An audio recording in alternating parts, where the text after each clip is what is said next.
लालसोट की कानून व्यवस्था तो 70 साल 75 साल के इतिहास में सबसे बद से बदतर है। कभी लालसोट के इतिहास में दिन में गोलियां नहीं चली।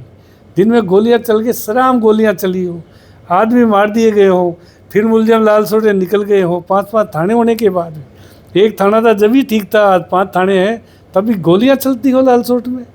भ्रष्टाचार पनप रहा हो, होटलों में अय्यासी हो रही हो, वेश्यावृत्ति का अड्डे सारे होटल बन गए हो। सेंटर की बिल्डिंग तैयार हुई, ठेकेदार से 50,000 लिए।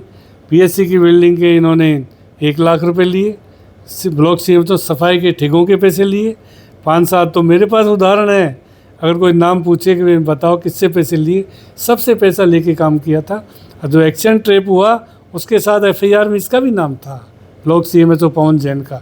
उनको भी अभी शायद सीएम ने अच्छा निर्णय किया है, भ्रष्टाचारियों को एक सबक सिखाया है, उनको भी वहाँ से सस्पेंड कर दिया। अभियोजन स्वीकृति उनके खिलाफ जारी कर दी।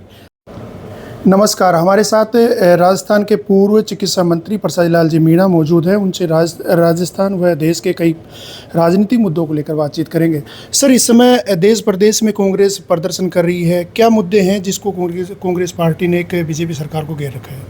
देश में सबसे बड़ा मुद्दा महंगाई का है। डीजल, पेट्रोल, गैस की जो कीमतें बढ़ी वो जनता के लिए असहनीय है और ये बहुत बड़ा भार भारत सरकार ने लोगों पर डाला है। दूसरा, जो नीट का पेपर आउट हुआ वो पूरे देश के युवाओं के लिए बहुत बड़ा एक तरह से वज्रपात है। बहुत अच्छी तैयारियां करके, मेहनत करके बच्चों ने जो तैयारी की, पेपर देने के बाद वो आउट हो गया। ये लगातार यूपी गवर्नमेंट के समय 25, 24, 25, 26 में पेपर आउट हुआ और इस बार तो बहुत ही वज्रघात हुआ और ये निश्चित रूप से युवाओं के ऊपर एक आघात है। हमने, कांग्रेस ने पूरे देश में मांग की है, हमारे नेता राहुल जी ने भी मांग की है कि शिक्षा मंत्री जी को तुरंत इस्तीफा दे देना चाहिए और ट्रांसपेरेंसी तरीके से परीक्षाएं करानी चाहिए और जिसके लिए जो जिम्मेदार हैं उनको निश्चित रूप से कड़ी से कड़ी सज़ा दी जाए। प्रधानमंत्री ने महंगाई को लेकर एक अपील की है आम जनता से, और जो सोना चांदी मत खरीदो और डीजल पेट्रोल जो ईंधन है उसकी खपत कम करो। ऐसे में उनके कई मिनिस्टर, मुख्यमंत्री, नेता, कोई रिक्शे में चल रहा है, कोई साइकिल चला रहा है, कोई ट्रेन में चल रहा है, कोई किस में सफ़र कर रहा है। कैसे देखते हैं आप? ये प्रधानमंत्री जी की नौटंकी है जो हमेशा करते हैं। नोटबंदी के समय भी ऐसा ही किया था, देश को गर्त में डाल दिया नोटबंदी करके। वापस फिर ये महंगाई का इन्होंने जो वज्रपात किया है, इससे देश डीजल, पेट्रोल, गैस, खाद्य सामग्री, दूसरी सब चीज़ें आज जो महंगी हुई, खाद्यान्न, तेल वगैरह, वो असहनीय है लोगों के लिए। और ये निश्चित रूप से प्रधानमंत्री जी की नौटंकी है। अगर खुद तो विदेश घूम रहे हैं, 5-5 दिन की यात्राएं कर रहे हैं और दूसरों को शिक्षा दे रहे हैं, तो ये निश्चित रूप से प्रधानमंत्री जी की एक तरह से बहुत बड़ी देश के लिए वज्रपात हुआ है। और ये महंगाई दुनिया को निश्चित रूप से बहुत तरह वजन देगी।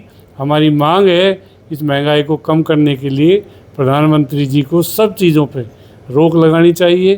पहले खुद के मंत्रियों पे, खुद के मुख्यमंत्रियों पे रोक लगाए कि डीजल पेट्रोल का कम उपयोग करें। जैसे पाकिस्तान में हुआ है वैसा एक दिन यहाँ भी देश के हालात, आर्थिक हालात बहुत कमज़ोर हो जाएंगे। राजस्थान की भजनलाल सरकार के 2.5 साल को कार्यकाल को कैसे देखते हैं? क्योंकि वो दावा करते हैं पिछले 5 साल में जो विकास कार्य नहीं हुए वो उन्होंने अब तक 2 साल में उससे अधिक विकास कार्य करवा दिए। तो भजनलाल जी तो नए मुख्यमंत्री हैं, पर्ची के मुख्यमंत्री हैं। उनका न कोई चुनावी वायदा है, न उनका किसी से कोई वायदा किया, न किसी का उनके ऊपर एहसान है मुख्यमंत्री बनाने का। सीधी पर्ची आई और मुख्यमंत्री बन गए। वो काम करे नहीं करे वो मुख्यमंत्री रहेंगे, इसलिए उनने कोई काम भी नहीं किया, ना उनको कोई काम की जानकारी है। प्रदेश की लॉ एंड ऑर्डर सबसे ख़राब है। आर्थिक जो विकास होना चाहिए, मेडिकल में, हेल्थ में, एजुकेशन में, जिस तरह सड़कों का विकास होना चाहिए, कोई नया काम इन्होंने 2.5 साल में नहीं किया है। मेडिकल में एक पीएससी, सीएससी इन्होंने नहीं खोली, कोई एक कॉलेज इन्होंने पूरे प्रदेश में नहीं खोला, तो काहे का विकास है? ना सड़कें बनी है, ना कोई बड़े प्रोजेक्ट लाए हैं। जो प्रोजेक्ट ये पानी का जो हमारे समय का चल रहा है, दौसा ज़िले का, अलवर का पानी जो यहाँ से आ रहा है, उस पानी को भी अब तक ये सप्लाई नहीं कर पाए, पाइपलाइन नहीं जोड़ पाए। उसका भी काम 2.5 साल में, इनको 2.5 साल हो गया है, उसका भी एक गांव को पानी अब तक नहीं मिला है। तो इनके हर मोर्चे पर ये फेल हैं। पानी के लिए जेजेएम घोटाला की बार बार बात करते हैं, पर काम तो करो। घोटाला हुआ नहीं हुआ वो कोर्ट का काम है, देखेंगे, पर उसको बिल्कुल रोक के बैठ के सारी जगह जो कनेक्शन हुई पानी की, कहीं पानी नहीं मिल रहा है, तो पानी के लिए पूरे प्रदेश में त्राही त्राही है। कोई भी चीज़ देख लो, कहीं विकास की हमको तो दिखाई नहीं देता। एक भी सड़क 2 साल 2.5 साल से एक भी सड़क को इन्होंने पूर्ण नहीं किया। इसलिए निश्चित रूप से ये सरकार हर मोर्चे पर विफल रही है। युवाओं के लिए नौकरियां नहीं दी। हमारे समय जो नौकरियां मेडिकल में, एजुकेशन में हमने जो भर्ती की, 52,000 टीचर एक साथ भर्ती किए, इन्होंने 10,000 टीचर ही भर्ती नहीं किया। तो सारी जगह डॉक्टर, मेडिकल में भी दवाइयों का इंतज़ाम नहीं किया। RGSS में भी लोगों को पेमेंट नहीं होने से, डिपार्टमेंट का पेमेंट नहीं होने से इन्होंने ही काम रोक दिया, सुविधाएं नहीं मिल रही है। मेडिकल इतना काम अच्छा करके गहलोत सरकार गई है, 25 लाख का इलाज फ्री, वो भी आज अस्पतालों में नहीं मिल रहा लोगों को, दवाइयाँ नहीं मिल रही है, स्टाफ नहीं है, डॉक्टर नहीं है। कहीं भी जाकर देख लो, कोटा में क्या हाल हुआ, अभी 6 प्रसूताओं का एक ऑपरेशन हुआ, 6 में से 5 की डेथ हो गई, किडनी फेल हो गई, यूरिन बंद हो गया। क्या हालात है अस्पताल के हालात। कोटा देख लो, अजमेर देख लो, आपके बीकानेर का देख लो, जयपुर का देख लो, क्या हाल है। सब अस्पतालों में त्राही त्राही है, इतना दवाइयाँ हैं, ना डॉक्टर है, ना अच्छी फैसिलिटी है। तो मेडिकल में भी इन्होंने अच्छा काम नहीं कर पाए। तो भजन लाल जी को तो अनुभव ही नहीं है, अनुभव वालों को CM बनाया नहीं। ये पर्ची के मुख्यमंत्री हैं, जैसी पर्ची निकली वैसे जनता के विकास के काम। उनके एक मंत्री हैं, सहकारिता मंत्री गौतम दत्त, उनका एक अभी वीडियो वायरल हो रहा है जिसमें वो किसी पुलिस कर्मी को गंदी गंदी गालियां दे रहा है, माँ बहन की गंदी गंदी गालियां दे रहा है। कैसे देखते हैं कि यह इनकी चल रही नहीं है कि या फिर ये देखो, ये RSS का कैडर है, RSS कैडर्स का ही वो गोपाल दत्त जी सहकारिता मंत्री बने हैं। महाभ्रष्ट, और उससे भ्रष्ट से भी भ्रष्टतम मंत्री हैं। वो कुछ भी कह सकते हैं, गाली दे सकते हैं, कुछ भी जवान को गंदा कर सकते हैं। ऐसे मंत्री को, गाली देने वाले मंत्री को, सोशल मीडिया पे जो गालियां आई, पब्लिक ने देखा, उसको तुरंत उससे इस्तीफा ले लेना चाहिए। वो मंत्री लायक है ही नहीं। मंत्री को बड़ा सौम्य, सरल और स्वाभाविक तौर पर मिलने वाला होना चाहिए। इस तरह गालियां पुलिस अफसरों को दे, कोई बात पुलिस से शिकायत है तो SP को कहते, होम मिनिस्टर को कहते, CM को कहते, गाली देने का क्या तुक है। तो ऐसे वो मंत्री लायक है ही नहीं, उसको तो तुरंत बर्खास्त कर देना चाहिए।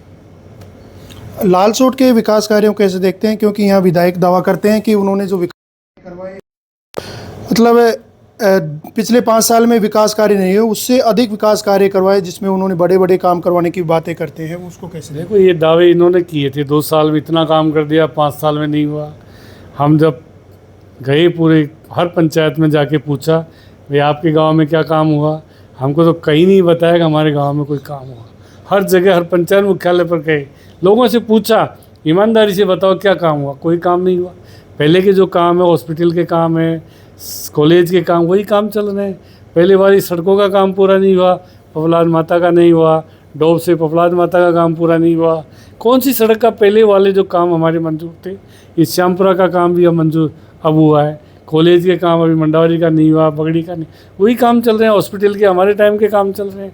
कौन सा नया काम इन्होंने, एक PSC खोली उसका नाम बता दो, एक सब सेंटर कहीं इलाके में खोला उसका नाम बता दो, एक कॉलेज खोला उसका नाम बता दो। एक जगह इन्होंने काम नहीं किया। हमारे समय के वेटनरी कॉलेज था, वो भी इन्होंने अभी शुरू नहीं किया। लालसोट का वेटनरी कॉलेज, वो भी अभी शुरू नहीं किया। और इन्होंने जो भी काम किए, हमने जो ये बाईपास मंडावरी का कराया था, उसका काम शुरू नहीं हुआ। पैसा आ गया, पैसा पड़ा है, उसका काम नहीं कर रहे अधिकारी। इतना आलस्य हो गया अधिकारियों में कि काम करने का इनका कोई है ही नहीं। इस तरह का इनका फैसला ही नहीं है कि काम टाइमली हो। तो विकास के काम को हुए नहीं। ये सड़क बनेगी, वो सड़क बनेगी, सारी सड़कों का हालत ख़राब है। अगर बरसात पहले इनका डामरीकरण नहीं हुआ तो लोगों का आना जाना भी मुश्किल हो जाएगा। वो तो ये दावा करते हैं कि जीरो टॉलरेंस की नीति के तहत लालसोट में विकास कार्य हो रहे हैं, जिसमें सड़कें भी हैं, पेयजल भी हैं, शिक्षा, चिकित्सा, इनमें सब में विकास कार्य करवाए जा रहे हैं। एक का नाम बताओ, मैं पूछ रहा हूँ ना नाम उनसे। एक का नाम, एक PSC का नाम बता दो, एक खोली हो नहीं, एक कॉलेज का नाम बता दो, और तो और एक सब सेंटर का नाम बता दो कहीं खोला हो तो। क्या काम करेंगे। हमारे साथ 40 सब सेंटर खोले थे, 25 PSC खोली है 5 साल में, 6 से CSC खोली है, 2 जिला चिकित्सालय की है, 2 जिला की है। कि नाम तो बताओ। एक नर्सिंग कॉलेज खोला है मेडिकल में, 4 या 6 का हमने कॉलेज खोली है। मंडारी भी खोला है, बगड़ी भी खोली कॉलेज, कल्लावासी भी खोला हमने, रामगढ़ भी खोला हमने, 2 ITI कॉलेज खोले, एक रामगढ़ खोला, एक लालसोट खोला, एक वेटनरी कॉलेज खोला। कहाँ है? एक कॉलेज का नाम तो बताया कि खोल दिया हमने, एक का नाम तो बताए, जनता को बताए। मेरे को नहीं बताया पर जनता को तो बताया कम से कम कि मैंने ये काम किया है। खुद का ठेका है सड़कों का, तो लोग हमने तो देखा है अभी सोशल मीडिया पर, उनकी बनाई हुई सड़कों को लोग हाथ से डामरीकरण के उठा रहे हैं, हाथ से सोशल मीडिया पे देखा है, हमने सुना नहीं किसी से। सोशल मीडिया पे गांव के लोग उनकी डामरीकरण सड़कों को पाट रहे हैं, हटा रहे हैं कि ये डामरीकरण ऐसा हुआ है। ऐसा काम तो करना भी नहीं चाहिए। काम हो तो मजबूत हो, अच्छा काम हो।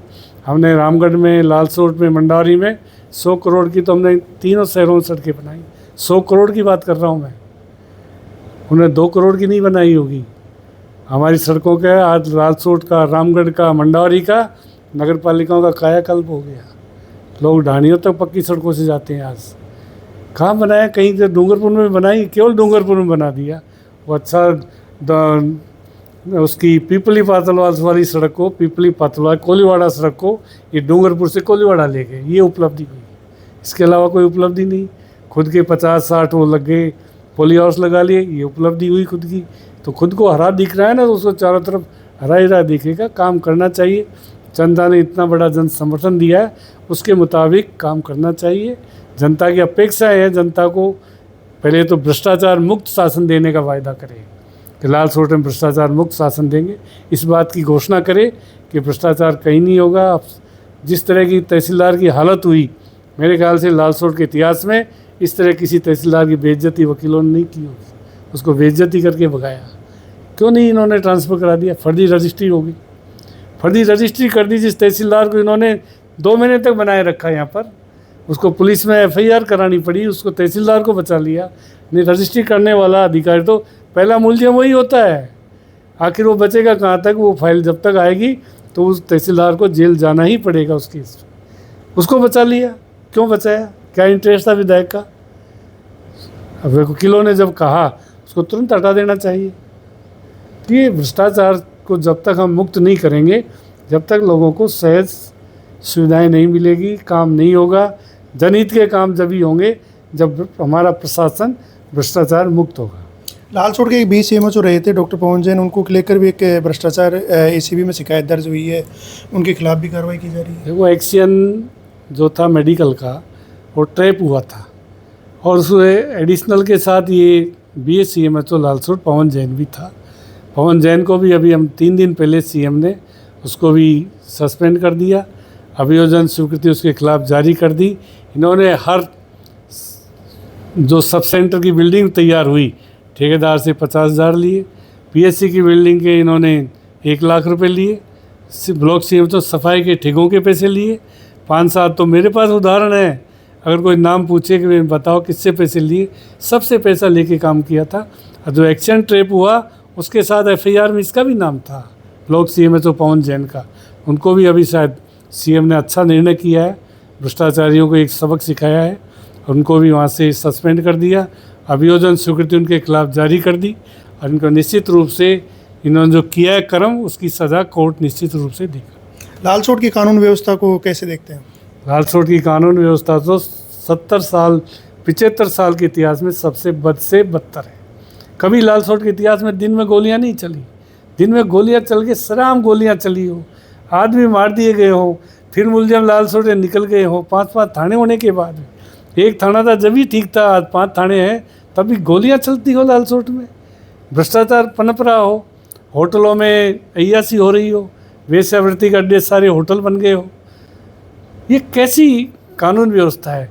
वहाँ पर कोई सिपाही जाता नहीं, कोई थानेदार दबिश देता नहीं, मुलजिमों को पकड़ता है। सारे भ्रष्टाचारियों के ये लोग कहाँ के थे गोली चलाने वाले? जयपुर जिले के थे, दौसा जिले के नहीं थे, सवाई माधोपुर के। सारे सवाई माधोपुर के जितने अपराधी हैं वो सब लालसोट की होटलों में शरण लिए हुए और यही अपराध करते हैं। उन्होंने गोली चलाई है।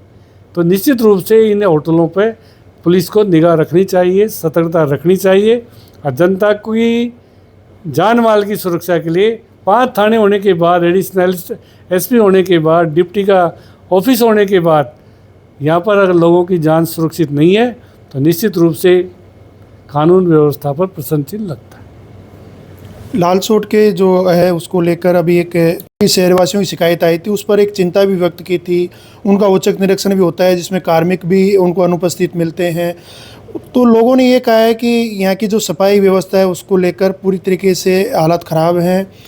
अधिकतर जो सफाई व्यवस्था का बजट है वो एक सिर्फ कागज़ों तक ही सिमट कर रह गया। देखो, जब से नगर पालिका चेयरमैन सरकार बदली है, चेयरमैन का विश्वास आया है, तब से लालसोट नगर परिषद में जंगल राज है, भ्रष्टाचार का राज है, सटोरियों का राज है। वहाँ पर जुआ के अड्डे चलते हैं, सटोरियों का धंधा चलता हो, वहाँ क्या कहोगे? नगर परिषद है वो तो जुआरियों का अड्डा है। नगर परिषद अभी जुआरियों के कब्जे में है, सटोरियों के कब्जे में है। नगर परिषद है, वहाँ कोई सफाई की व्यवस्था होगी? हालांकि प्रशासक ने एक दो बार वहाँ पर चेक किया, उनको खुद को ही महसूस हो गया होगा क्या नगर परिषद है ये। 25 कर्मचारी 15 कर्मचारी एब्सेंट हो, वहाँ पर गुटखे खा रहे हो, पान खा रहे हो, मस्ती कर रहे हो, नगर परिषद है वो, खुद ने महसूस किया है। तो निश्चित रूप से प्रशासक को भी की सीमाएं हैं। जब यहाँ का विधायक उनके साथ उठता बैठता हो, उनके साथ सारी चीज़ें करता हो, तो फिर क्या हो सकता है नगर परिषद? वो तो एक तरह से जुआरियों का अड्डा है। हाईकोर्ट ने पंचायत निकाय चुनाव कराने को लेकर 31 जुलाई की तारीख को लेकर सरकार को आदेश दिए हैं कि 31 जुलाई से पहले पंचायत निकाय चुनाव करवाई जाए। लेकिन सरकार, राजस्थान जो बीजेपी सरकार है, वो इस चुनाव को अभी तक टालने के लिए, मतलब आगे बढ़ाने के लिए तारीखों पर तारीख और कोर्ट में वापस हाईकोर्ट। देखो, हाईकोर्ट का फैसला एक बार नहीं 2 बार आ चुका। माननीय न्यायालय के आदेशों की पालना होनी चाहिए। नगर निकाय और पंचायत राज संस्थाओं के चुनाव होने चाहिए, पर सरकार ने ओबीसी कमीशन की आड़ ले रखी है। ओबीसी कमीशन जब रिपोर्ट देगा, जब सरकार की चुनाव कराने की इच्छा होगी तब। अब सरकार की चुनाव कराने की इच्छा है नहीं, और ओबीसी रिपोर्ट अपनी रिपोर्ट देगा नहीं। जब तो ओबीसी रिपोर्ट देगा, सरकार यही बहाना करती है। अभी भी स्टेटमेंट आए यूडीएच मिनिस्टर के, जिस दिन ओबीसी रिपोर्ट आ जाएगी उस दिन चुनाव का अनाउंस कर देगी। तो इस सरकारी मंशा नहीं कराने की। अभी क्यों टालना चाह रही है सरकार का ये सरकार देखे क्यों टालना चाहती है? या तो उनकी कोई कमजोरी है, या उनको हवा का रुख ठीक नहीं लग रहा है, या वो अपनी गलतियां महसूस कर रहे होंगे। जैसे कोऑपरेटिव मिनिस्टर है, मेरे को लगता है सारे मिनिस्टर ऐसे ही हैं, उसी माजने के सारे मिनिस्टर। तो सरकार की जो फेल्योर है, सरकार का जो धरातल पर विकास का ढांचा नहीं बना है, उससे सरकार घबराई हुई है। ये है पूर्व चिकित्सा मंत्री परसाईलाल जी मीणा, जिन्होंने राजस्थान सरकार को लेकर एक जोरदार हमला बोलते हुए कहा कि राजस्थान में 2.5 साल के कार्यकाल में भ्रष्टाचार हुआ है और देश की सबसे बड़ी नीट की जो परीक्षा आयोजित हुई है उसका पेपर लीक हुआ है। ऐसे में युवाओं के साथ एक बहुत बड़ा धोखा हुआ है। लालसोट से इंडिया न्यूज़ के लिए महेश बोहरा।